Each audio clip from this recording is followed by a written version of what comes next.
Welcome to RBO. Today guys, we're going to be going over the Chili To Go Survival Kit. Very simple, clear casing, so you can take your food home, clean it up, repurpose it for a kit.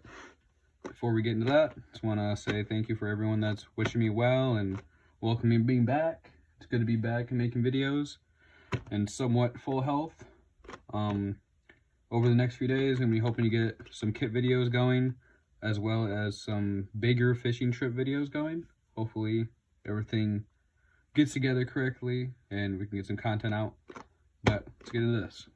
Here, I have a very large box. Let's see. Because it feels bigger than most to-go containers. So it's what? 7.5. Then you got 10 this way.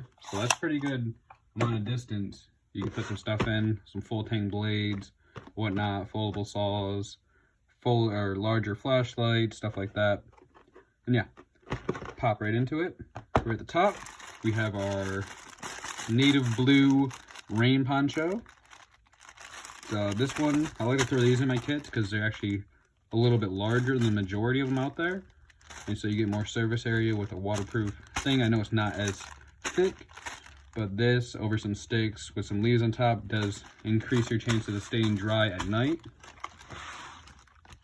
Then right on top,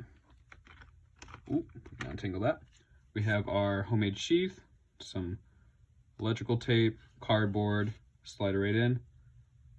We have a ferrocerium rod, in the handle, not a full tang here, but it is a Mora blade, so these are very good. These are grouped up with Light My Fire for this one, and Light My Fire and Mora are both very good companies, if not sister companies.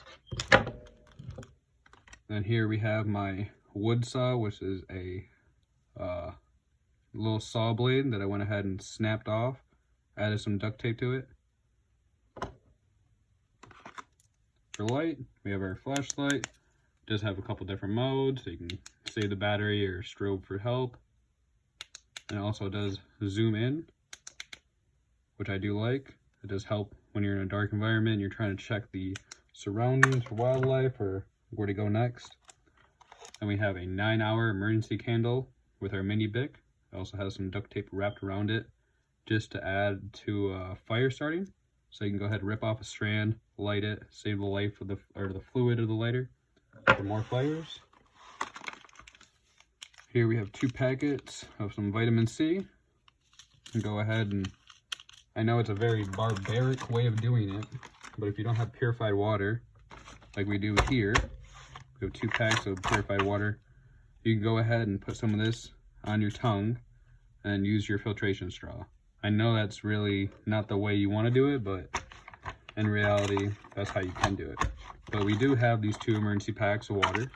Tear these open, pop one of those into it, shake it up real good. How do you fold it? And drink some of it. You got some vitamin C in you. A little boost. Another boost, we added some strawberry jam. Nice and sugary, nice and sweet. Good morale booster. Nothing better than some strawberries.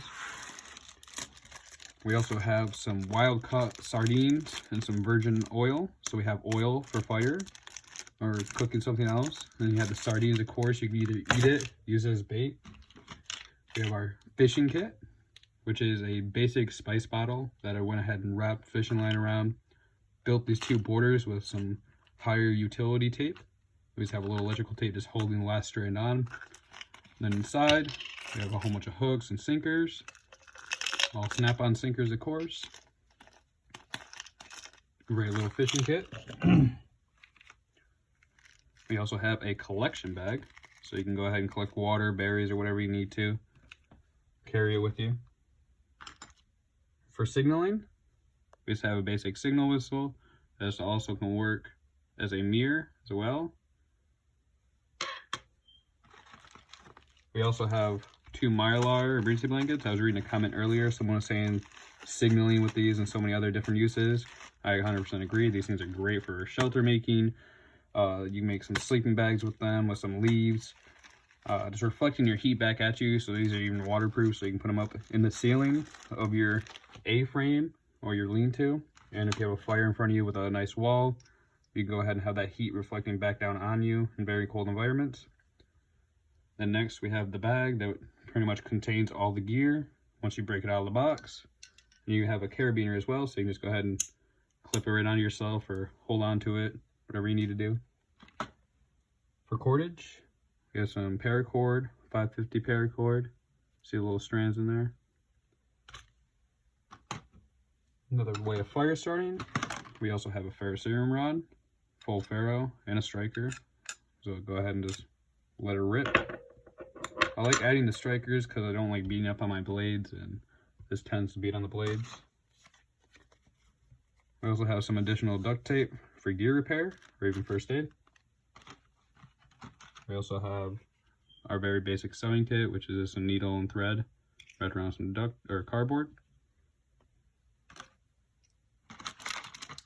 as well as 3 safety pins, and then additional cotton balls wrapped up in these little ties for fire starting. For navigation, we have our little button compass here, and then we have our 2 water activated towelettes. These can be used for water filtration, first aid, hygiene, even trail marking, or even fire starting too. And that's the kit, guys. Now you have your empty Chili's box. You can do whatever you need to. The bottom is waterproof, so you can collect with this. If you want to waterproof it, you just have to seal these holes and then a little bit of silicone around the edge. You can have a fully sealed case. And that's the kit, guys. Let me know what you guys think in the comments. It's lovely being back with you awesome people, making more content. There's nothing I'd rather be doing. So let me know what you guys think in the comments. Thank you guys for watching the video. And I hope to be getting out some more fishing videos and slapping some more fat Sallies while we're out there. Have a good day, guys.